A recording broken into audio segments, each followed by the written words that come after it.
not only did we receive reports of yet another Russian attack on Ukraine, but also of an egregious violation of Polish and NATO airspace by Russian drones.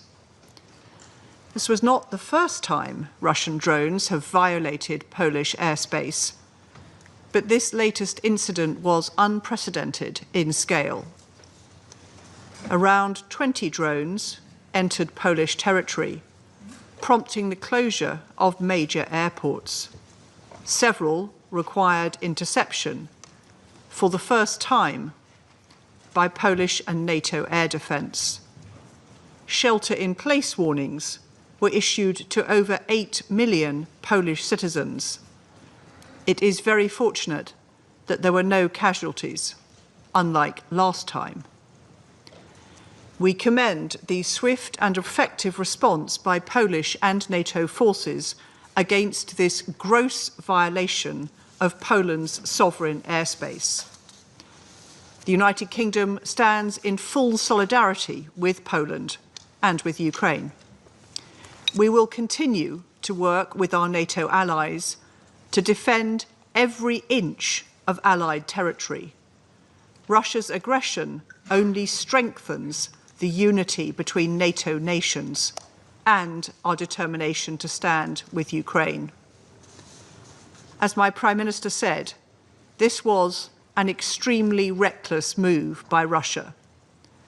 It serves to remind us of President Putin's blatant disregard for peace, of the constant bombardment innocent Ukrainians face every day, and the threat that Russia's actions pose to European and international security. Russia continues to violate the basic principles of the UN Charter. Open source imagery of these incursions confirms the United Kingdom's own assessment. These were Russian drones. We categorically reject Russia's denials and attempts to diminish the seriousness of this incident. Since the start of Russia's so-called special military operation, we keep seeing what Russia describes as isolated incidents.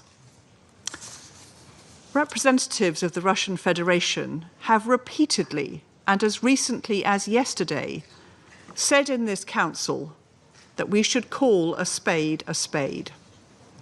So let me do just that. This was no isolated incident. In 2022, we saw hundreds of civilians killed in Russia's attacks on Bucha and Irpin. Last year, I spoke in this Council about Russia's cowardly attack on a children's hospital in Kyiv. Since May of this year, we have witnessed the 20 largest air attacks of the entire war. We've witnessed 34,000 drones launched against Ukrainian civilians this year alone.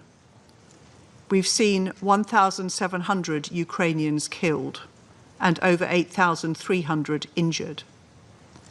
There's been a threefold increase in the number of child casualties in the last 3 months alone.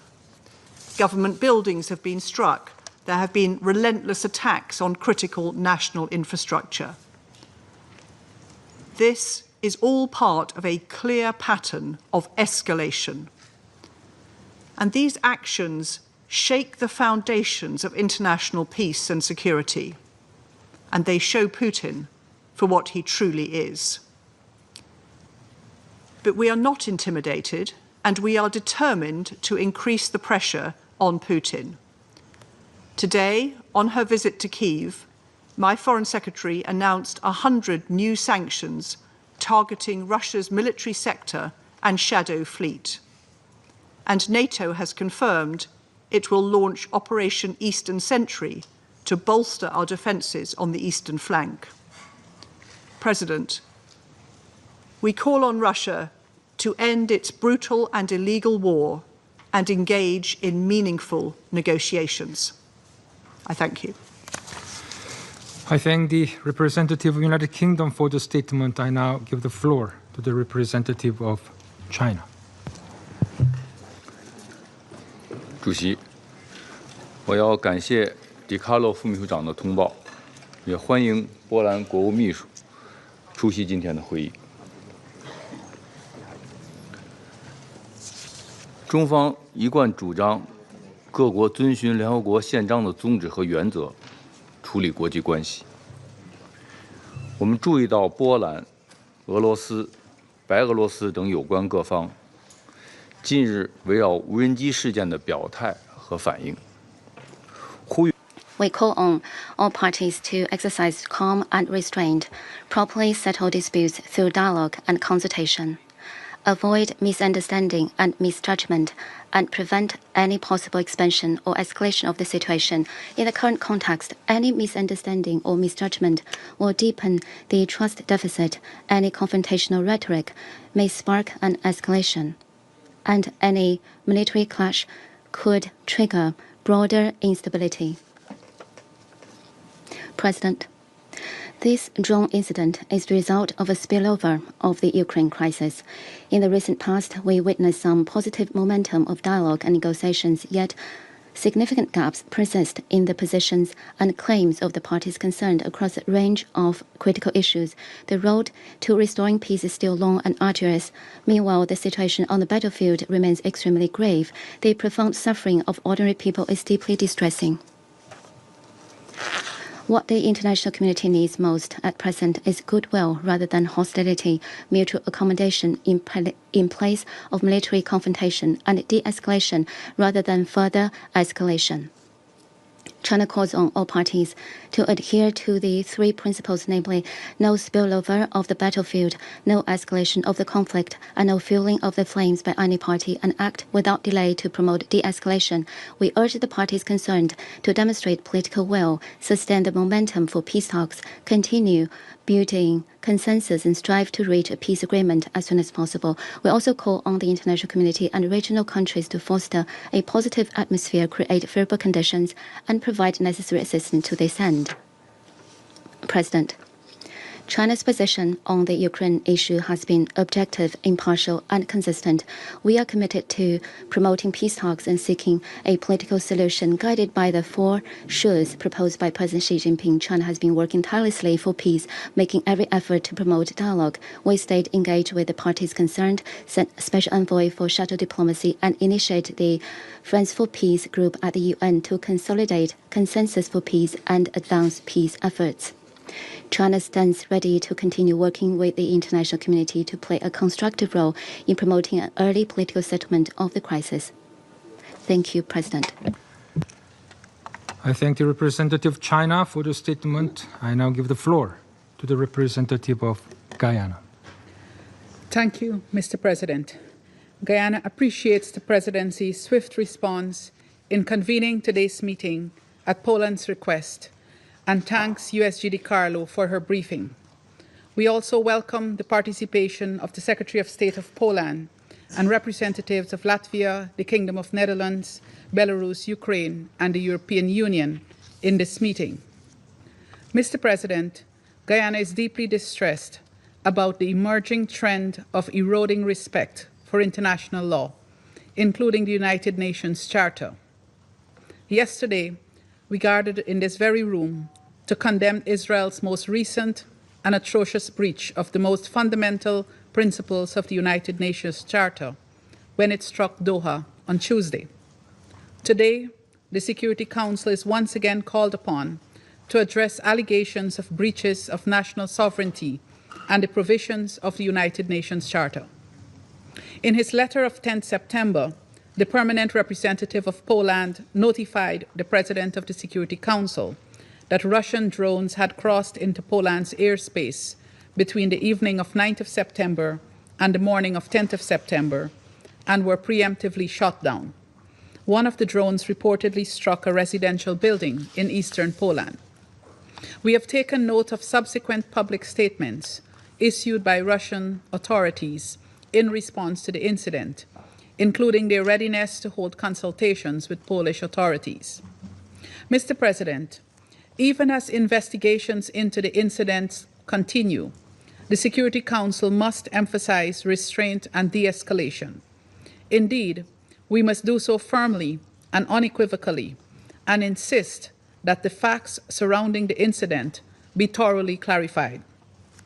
International law grants each sovereign nation complete and exclusive sovereignty over the airspace above its territory, and any violation, especially under current conditions, could understandably be viewed as a threat or act of aggression. The gravity of this situation, therefore, cannot be underestimated. In choosing to join the United Nations and accepting the obligations of its charter, we each agreed to be bound by all its provisions, including the prohibition on the use of force. Enshrined in Article 2.4, this prohibition is one of the Charter's most explicit provisions and the foremost foundational principle of international law. Guyana therefore reiterates that every member state of the United Nations has an obligation to uphold these principles of the UN Charter and the wider body of international law. I thank you. I thank the representative of Guyana for the statement. I now give the floor to the representative of the United States. Thank you, Mr. President, and thank you, Undersecretary General Rosemary DiCarlo, for your briefing, and I welcome the participation of the Secretary of State of Poland. On September 10th, Russian military drones violated the airspace of Poland, a NATO member. The United States stands by our NATO allies in the face of these alarming airspace violations.